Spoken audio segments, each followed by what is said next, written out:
Assalamu alaikum and welcome back. I think you've recently seen the video that was just uploaded. That was the refutation of Al-Imam Ibn Hamid rahimahullah regarding some of his beliefs on Allah as far as having a body and his movement and touching the throne. So I'd just like to expand a little bit more on what we mentioned there because at the same time I was uploading that video, I was also reading from Sheikh Faris al-Khazraji al-Hanbali's book, the explanation of Luma'at al-Itiqad, which is called Sabeel, a-Sadaad. In the chapter ما جاء في إثبات صفة الاستواء والعلو. So what has come regarding establishing the attribute of al-istawa and al-ulu. And if you have the book, this is on page 115. And al-Imam Ibn Qudama rahimahullah, he's explaining the verse Ar-Rahmanu ala al-Arshi istawa. So Sheikh Faris hafidhahullah, he mentions in the footnote, I'll read the Arabic and translate it. قال al-Qadhi رحمه الله فذكر أبو الحسن التميمي أن هذا الاستواء لا بمعنى المماسة ولا مبينا له. So al-Qadhi, meaning al-Qadhi Abu Ya'la, may Allah have mercy on him, he mentioned that Abu al-Hasan al-Tamimi said that this istawa does not have the meaning of touching or being different, meaning two physical things that are together but different. وقال شيخنا أبو عبد الله الاستوى بمعنى المماسة وأنه قاعد على عرشه. So he says, our Sheikh Abu Abdullah, and this means Ibn Hamid, Abu Abdullah is the kunya of Ibn Hamid. Al-Istawa has the meaning of touching, and that he is seated on his arsh. وهو قول عبد الوهاب قال شيخنا أبو عبد الله أحمد قد أثنى على عبد الوهاب وقال هو إمام. So this is the statement of Abdul Wahhab, and this is referring to Abdul Wahhab al-Waraq, who's one of the students of Al-Imam Ahmed radiyallahu anhu. He said, our Sheikh Abu Abdullah, once again referring to Ibn Hamid, said that Ahmed praised Abdul Wahhab and said that he's an Imam.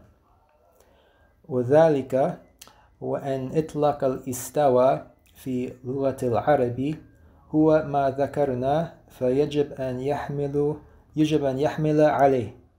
So that the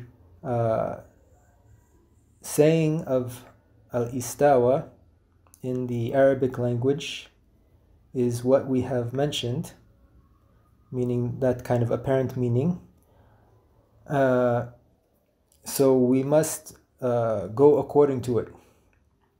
وما ذكره أبو الحسن التميمي أصحح وهو أشبه بكلام أحمد لأن كل من نقل عن أحمد نقل الاستوى مطلقا من غير ذكر المماسة. So he continues, what Abu al-Hasan al-Tamimi has mentioned is more correct and more close to what Ahmed said, because all that was related from Ahmed relates the istawa only and does not mention touching.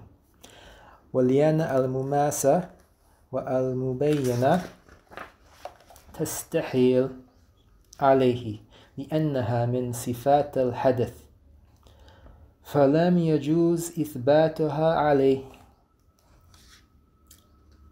And he continues, and that's because touching and al-Mubayyana, it's a little hard to translate, but as we said, it's kind of like the relation of two different things, physical things.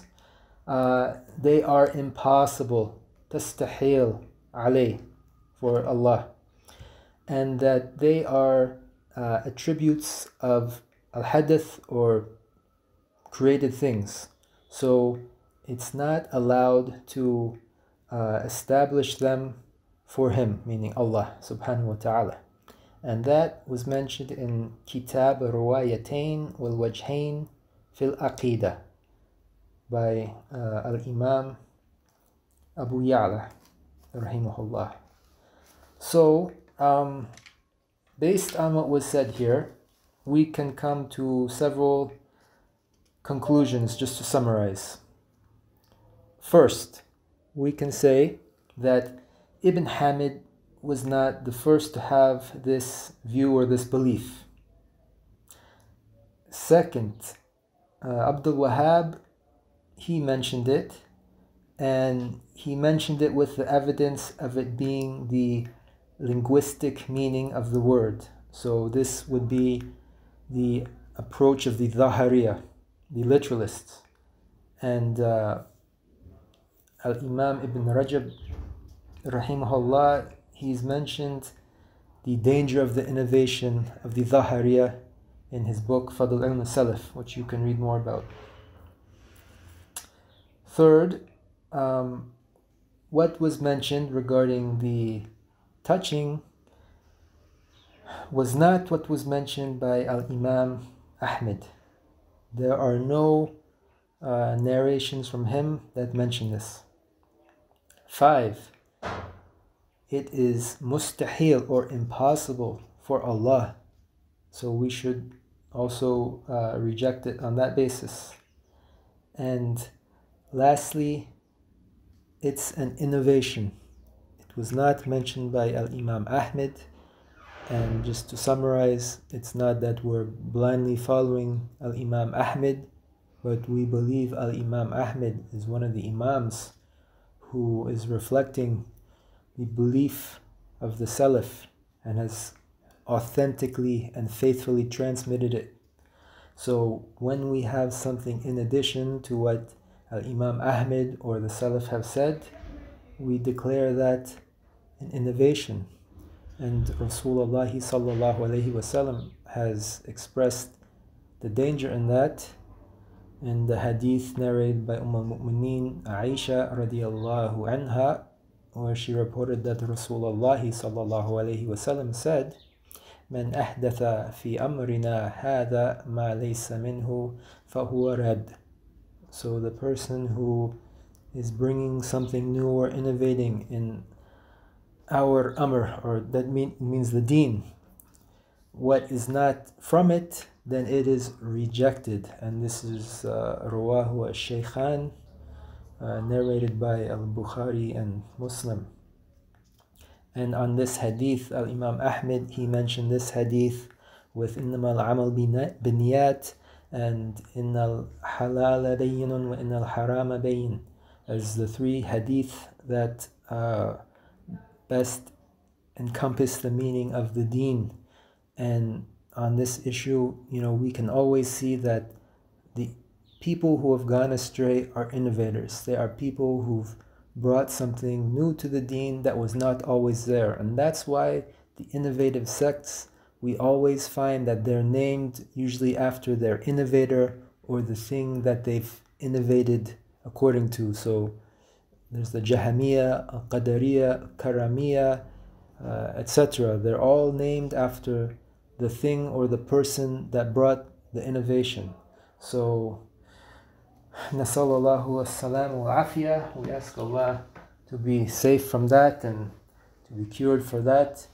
And may Allah keep us on the Aqidah Sahiha and make us have beneficial knowledge and grant us success in the dunya and akhirah, and bless us with knowledge, the knowledge which is the inheritance of the prophets. Walhamdulillahi Rabbil Alameen.